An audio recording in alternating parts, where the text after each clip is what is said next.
Good morning दोस्तों। तो आज हम देख रहे हैं पॉलिटी सीरीज़ में हमारा सेकंड लेक्चर, दैट इज़ हमने पिछले में देखा था रेगुलेशन एक्ट ऑफ 1773। तो उसमें हमने देखा था कि वो पहला स्टेप था ब्रिटिश गवर्नमेंट का कि ईआईसी के फंक्शंस को रेगुलेट किया जाए। ठीक है, तो उसमें कुछ कमियां थी या कुछ कमियों के चलते उसको सुधारना पड़ा। तो इसको जो है ये लेके आते हैं फिर पिट्स एक्ट जो दूसरा है, तो इसके बारे में आज हम पढ़ते हैं। तो ये पिट्स एक्ट आया 1784 में। ठीक है, और ये वहाँ पे तब प्राइम मिनिस्टर थे जिन्होंने ये बिल पेश किया था, जिसका नाम था विलियम पिट। ठीक है, इसलिए इसका नाम है पिट्स इंडिया एक्ट। ठीक है, तो इसके बारे में अपन आगे पढ़ते हैं। पहले बात कर लेते हैं थोड़ा सा बैकग्राउंड की कि क्या ऐसी कमियां रही थी रेगुलेशन एक्ट ऑफ 1773 में। तो हमने आपको याद होगा हमने जब बात करी तो दो तरह का एडमिनिस्ट्रेशन मैंने समझाया था। ठीक है, एक था इंटरनल एडमिनिस्ट्रेशन जो कंपनी के अंदर काम करता था, दूसरा था कि टेरिटरीज जो हैं वो कैसे मैनेज की जाएंगी, तो टेरिटरीज रिलेटेड एडमिनिस्ट्रेशन। ठीक है, तो हमने देखा था 1773 में ईआईसी में क्या होता था, यहाँ पे एक होता था court of directors. Court of directors जो ये लोग खुद ही अपॉइंट करते थे, जो इनके शेयर होल्डर थे ईआईसी के, ईस्ट इंडिया कंपनी के, वो खुद ही अपॉइंट करते थे, है ना। And they are supposed to take care of all the decisions related to the EIC. ठीक है, जो भी डिसीजंस होते थे यही लोग लेते थे। तो ये तो था 1773 से पहले की बात।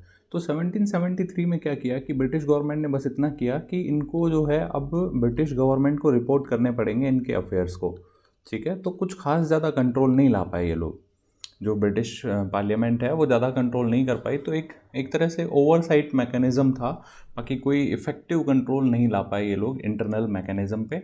उसके बाद हमने देखा, तो पहला पॉइंट हो गया नो इफेक्टिव कंट्रोल। दूसरा था टेरिटोरियल अगर एडमिनिस्ट्रेशन की बात करें तो उसमें बॉम्बे एंड मद्रास ये दोनों कर दिए इन्होंने, किसके अंडर में, बंगाल के अंडर में। लेकिन किन टर्म्स में ये अंडर रहेंगे, किन टर्म्स में ये नहीं रहेंगे, वो बहुत ही अनक्लियर या वेग था। ठीक है, तो जिसके चलते एडमिनिस्ट्रेशन में बहुत ज़्यादा क्या हो रही थी, प्रॉब्लम्स आ रही थी। So this was the second problem. And the third problem was कि काउंसिल, एग्जीक्यूटिव काउंसिल जो है वो बनाई गई थी। तो गवर्नर के नीचे रहेगी एग्जीक्यूटिव काउंसिल, और हमने देखा उसमें कितने मेंबर थे, 4 मेंबर थे। अब गवर्नर के पास जो है, मान लो दो ने यस किया, दो ने नो किया, तो गवर्नर के पास कास्टिंग वोट होता था, यानी कि वो किसी को भी पास करा सकता है, चाहे तो इस फेवर में चाहे इस फेवर में। लेकिन जब ये कंडीशन होती थी कि गवर्नर जो है उसके पास एक तो यस है, बाकी 3 की नो है।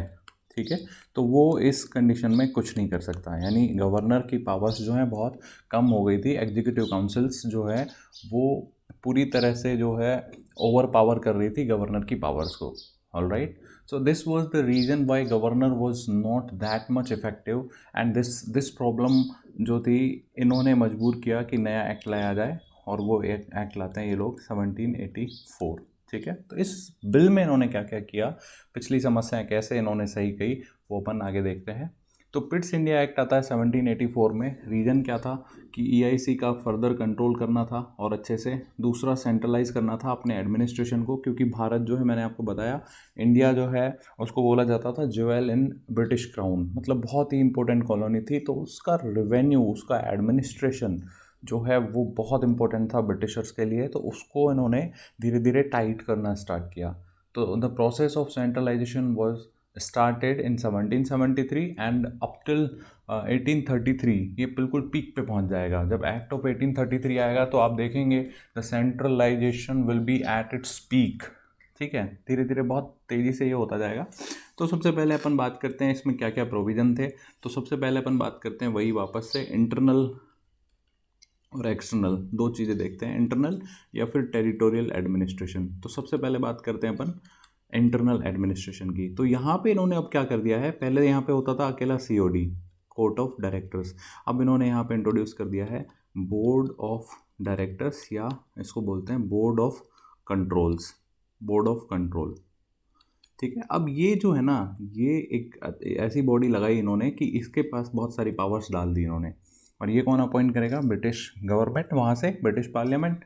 तो अब जो है this BOD was supposed to take care of all the military and political affairs of the company। इसका मतलब क्या हुआ यहाँ पे EIC जो है पहले सिर्फ ट्रेड करने के लिए आई थी, अब इसके जो है दो फंक्शन इन्होंने डिफ्रेंशिएट किए।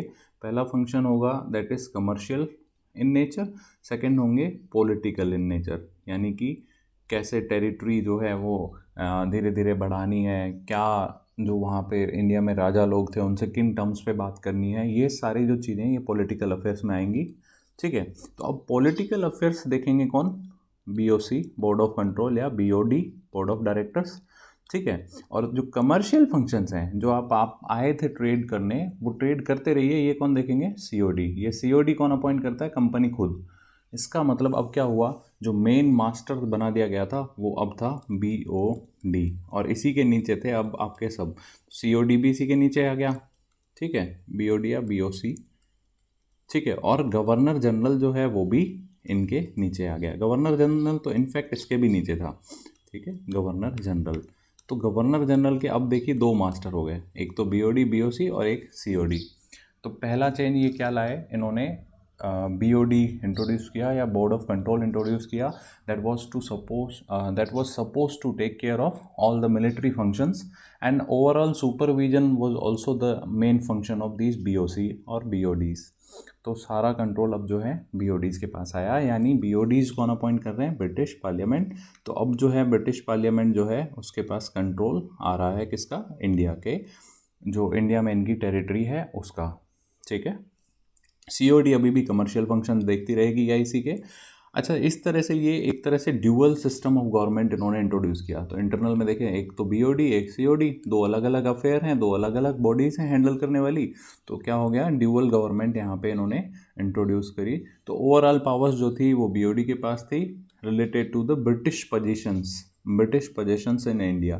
तो पहली बार इन्होंने टर्म यूज करी थी कि ब्रिटिश पोजेशंस इन इंडिया, मतलब अब ये धीरे धीरे खुद को एस्टेब्लिश कर रहे थे कि ये हमारे पोजेशंस हैं, ब्रिटिश के पोजेशंस हैं।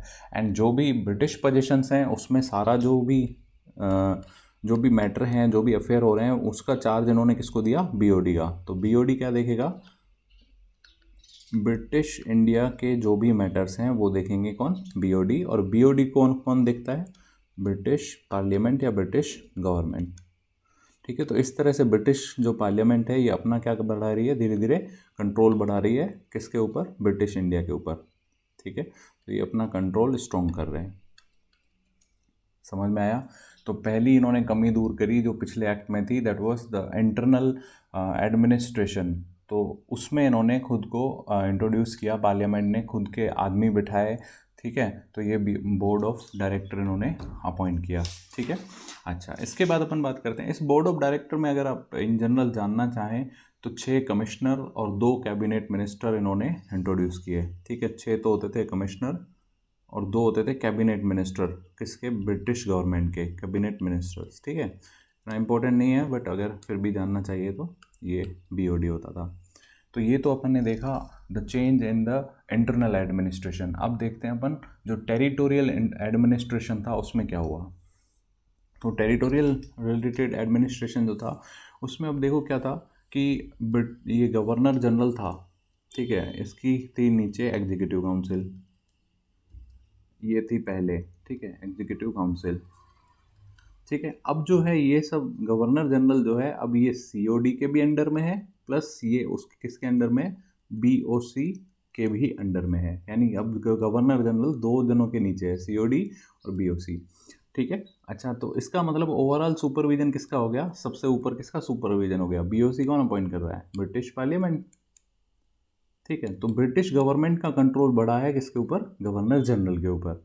ऑलराइट, तो अब जो है कोई भी डिसीजन ये अपने आप नहीं ले सकते, खास करके जो मैटर्स हैं जैसे war, peace, diplomacy, revenue matters, इनमें this governor and its executive council can not take the decision on its own.